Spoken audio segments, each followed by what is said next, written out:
I am now transitioning from this to this.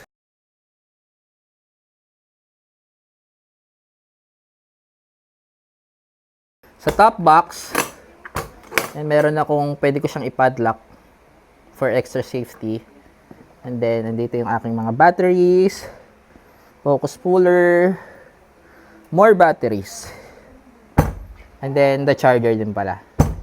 And then, ito may safety lock for the drawers. And dito yung aking mga micro four third lenses. And then, yan. I can put labels as well.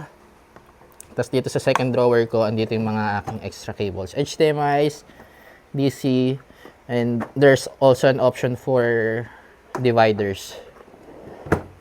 Yan. Dito sa pinakailalim, dahil sobrang lalim yan, actually dyan na nakalagay yung dalawa kong camera, nakabuo na siya. Okay, good. So yan, ito yung Lotus na stackable toolbox. It's X-Connect 2.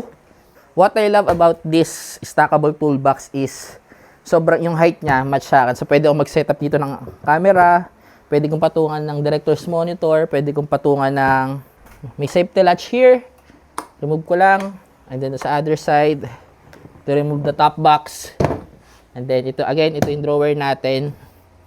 I need to remove the safety latch again, para mapunta ko dun sa pinakailalim. And then, ito yung ating camera storage.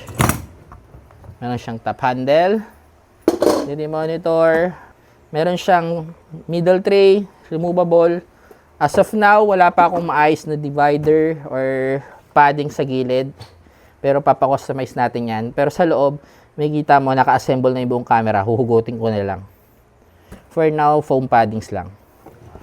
Yan, to lock.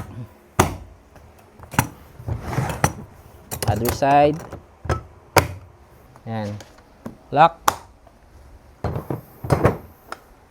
Lock. Ready to go.